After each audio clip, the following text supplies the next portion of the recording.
Thank you so much. Oh, good. Thank you. So, hello. It's a bit. Will you please stand up? Because not for me, but for yourself.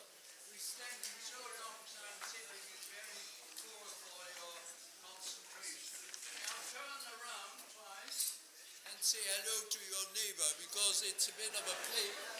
We have between to keep thinking anyhow. Otherwise, it's quite impossible to do so. Okay. Thank you very much. Sit down. Good idea. Because we then go on.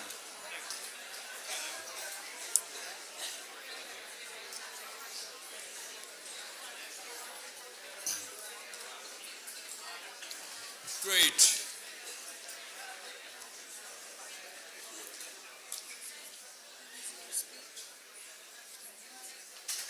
How to solve the schizophrenia problem.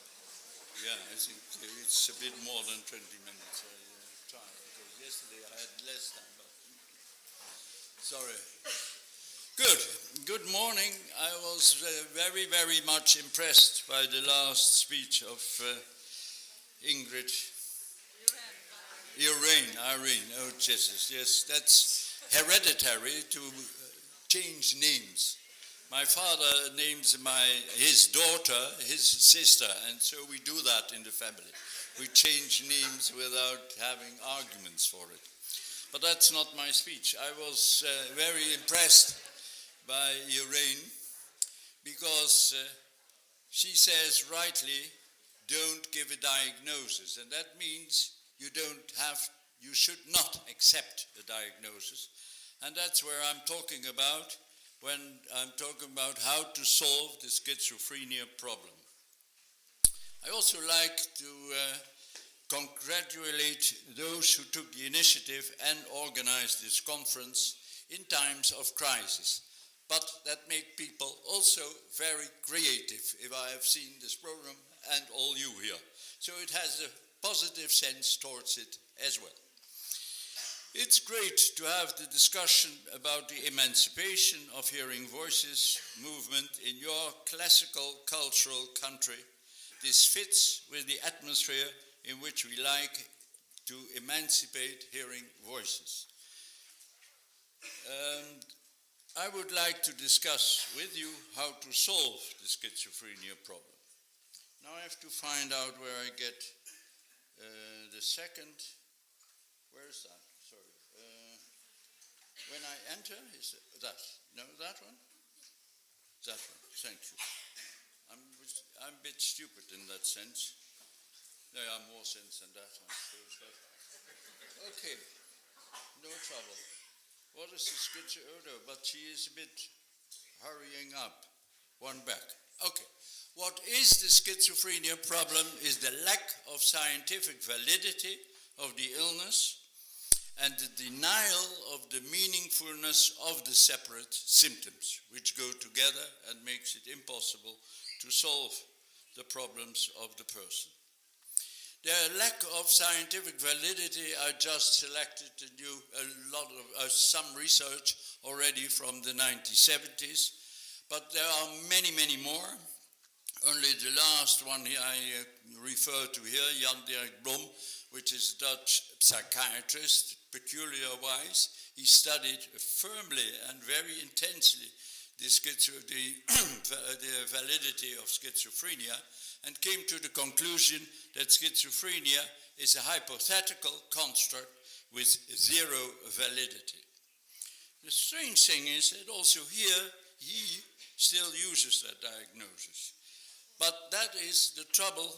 We are not acknowledging that psychiatrists don't know what to do else.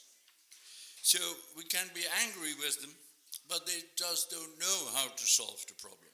Because that is what Einstein once said, you can't solve a problem using the same kind of reasoning that has created the problem. And what is the reasoning with schizophrenia? That the symptoms are used to construct the illness. So when they see person hearing voices, they easily identify that with schizophrenia. Surely when there is also a delusion or a very personal belief combined with it and social retreat, then they think there is a combination of symptoms which is the reason to make a diagnosis. So in normal healthcare, you have a complaint and then you look what may be the origin of that complaint, and the origin with the complaint together makes the diagnosis. Psychiatry does something different.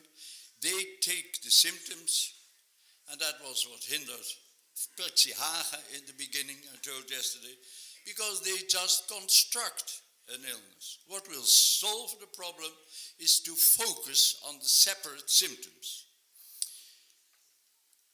Schizophrenia as an illness entity means the symptoms are the consequence of the illness. But this has no empirical basis and makes a solution impossible because you don't analyze the background of the symptoms. There is also not any empirical basis for the relationship. When with schizophrenia, there is no reason why the person hears voices. There's no relationship to that. It's a word on one side, but they can't tell you that because that diagnosis you hear voices because of some interaction between the two. There's just not there.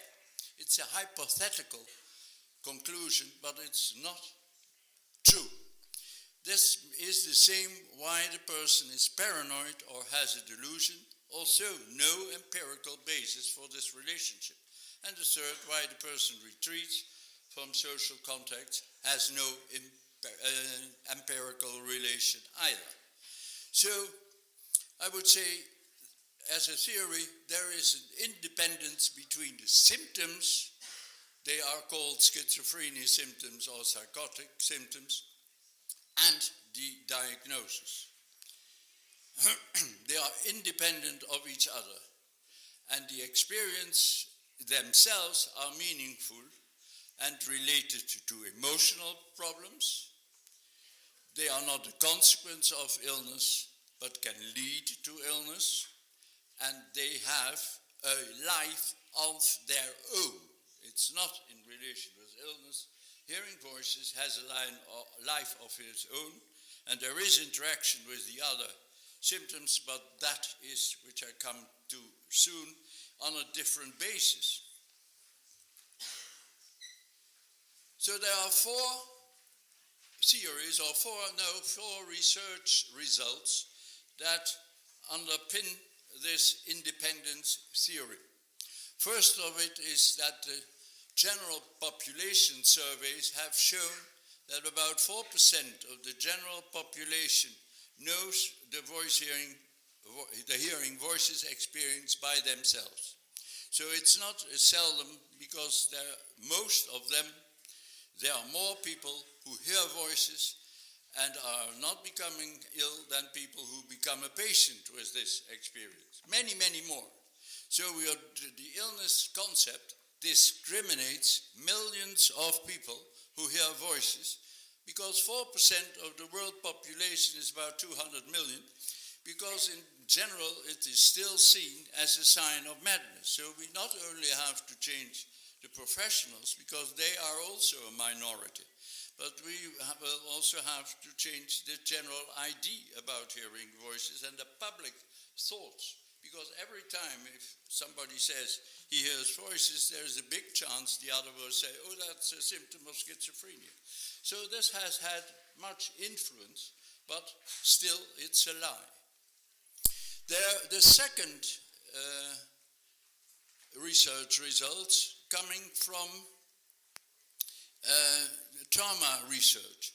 Childhood adversities like sexual abuse, physical abuse, emotional neglect, and bullying have been shown to augment the chance of developing psychosis about 8 times, and that is the most recent publication is from Farese and all in the Schizophrenia Bulletin, So it's wonderful that that bulletin has taken, because it is a very good piece of research.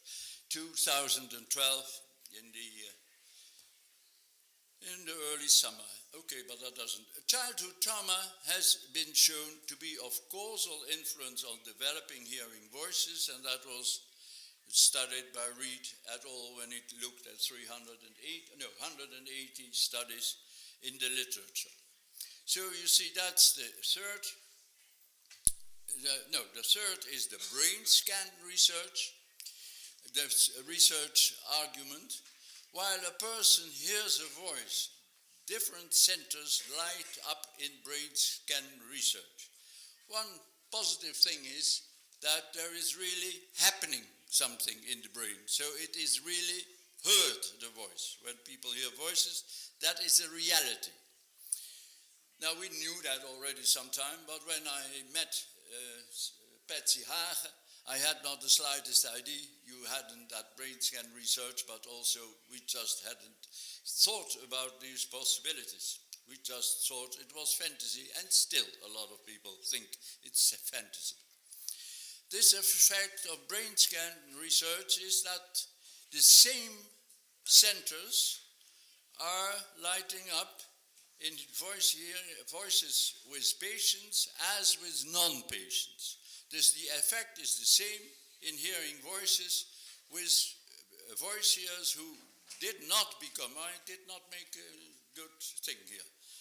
Oh, this is good. This became voices as with voice hearers who never became voices. And that are study from Aleman in Groningen. That's the north of Holland. But it is repeated by now, but the nice thing is that it's also the same with all kinds of voice hearers having got different diagnostic labels. So the hearing voices in brain sense is just living their own lives. Also, it's independent of an illness, because you can't have any effect of schizophrenia on the brain research. Nobody knows anything about it. Then what our research then did was to show that there are direct links between voice characteristics and voice hearer problems. So it's not just a vague relationship, but it's quite an empirical relationship. You really can, by interviewing the person with voices, you take each separate voice and interview about the characteristics of that separate voice. And then you find a relationship between the different voices and different problems with the voice hearer. So like to give some examples, age of the voice can indicate the relationship with the age the sexual or physical abuse has started. But it can also be that the age is the age it ended. Or that the links are personal. There is not a general thing, but there is a personal relationship, and the age of the voice, most when related to, let's say, sexual abuse, then you mostly see that that age, that voice doesn't grow in age. So a person of 30 will still have a voice of 7 who indicates that at 7, and she will tell you 7, the sexual abuse started. The same, there are other links like what triggers the voices might be the same what triggered, for instance, the bullying, because you often hear that people who are bullied over a longer time carry the voices still with them from the people who were bullied. And there are many, many, many links, and therefore I'm very happy. Let's take it, you can read that, I can't. But this is the translation of Living with Voices into Greek, and we have to thank very much Lycurgus and his friend Stephanos, two psychiatrists who have been busy in translating this book. I would advise you, because it's especially hopeful for voice hearers, because there are 50 stories of recovery described by the voice hearers, they're interviewed by others to get each story on about 4 pages, because when there is a book, some people like to tell a lot, and that's very interesting, but for a book you have to reduce that. But it's very, very inspiring and giving hope. So it's very, very interesting to buy Christmas, giving all the known voice hearers this book. That's a very nice idea for you and the voice hearers. And for the translators, I suppose, too. But in times of crisis, they have to sell these books anyhow. And it's nicely done, and you now know the title. Write it down, I would say, because otherwise you might forget it.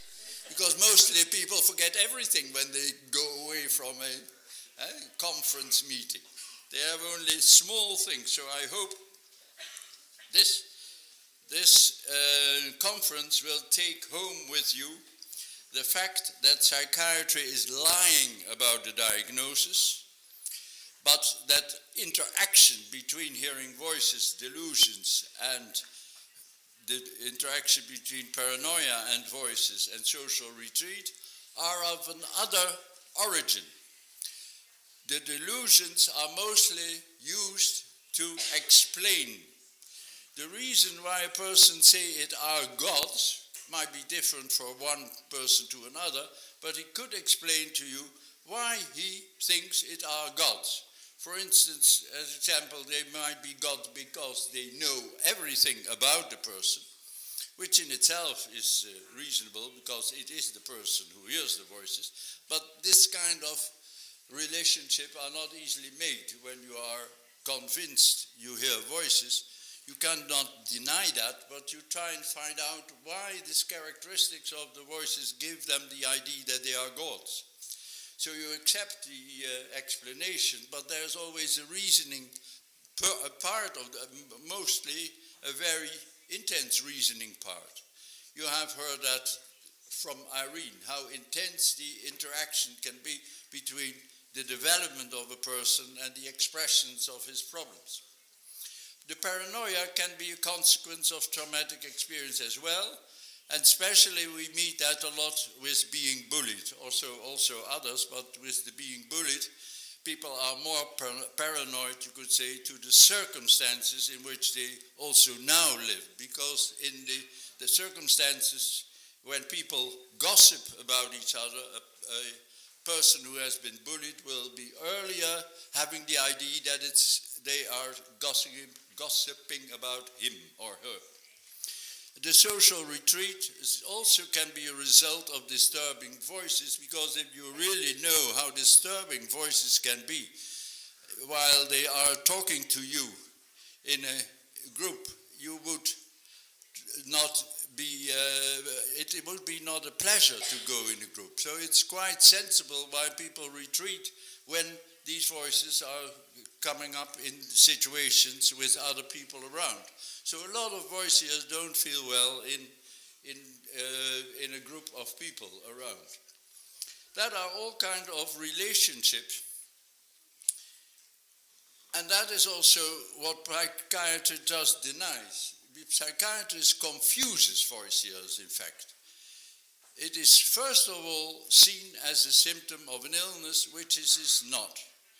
Calling hearing voices a psychotic symptom means a meaningless experience, while it has great significance in the life of the voice hearer. And knowledge of this significance by the voice hearer opens the way to recovery. So how to solve this problem? Anoixis, an association of people diagnosed with schizophrenia in Holland, has changed the name into psychosis susceptibility syndrome. Now we might hope the next step should be that they all recognize the personal susceptibility.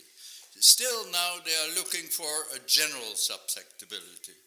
But I think that can be the case also, that there are more stress related for persons, is more sensitive for stress, but that's always combined with personal, like also Lorraine explained, this is always combined with the personal experiences which make you personally susceptible for your personal behavior.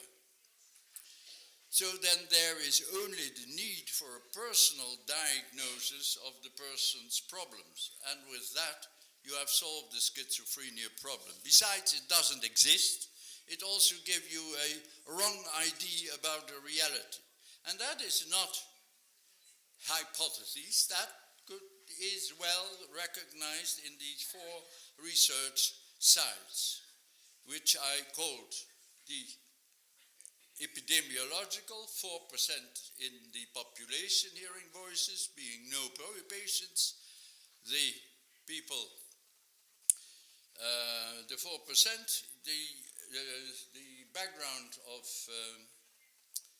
of traumatic experiences, the lighting up of the brain, and the links which you can find in this book with the persons, the separate voices. So people don't hear voices, they hear different voices. And each of these voices are to be analyzed and discussed.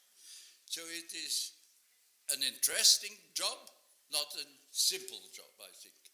But it takes time, and that is one of the things that's necessary when you would make a relationship with a person hearing voices. You need time. And all these institutes have naturally rules which are not fitted with this, but I don't go into there. I think the best thing is to read this book and thank Lycurgus and Stephanos, and that was what I like to tell you. All the story, not alone about this book, but also that schizophrenia just does not exist. Thank you.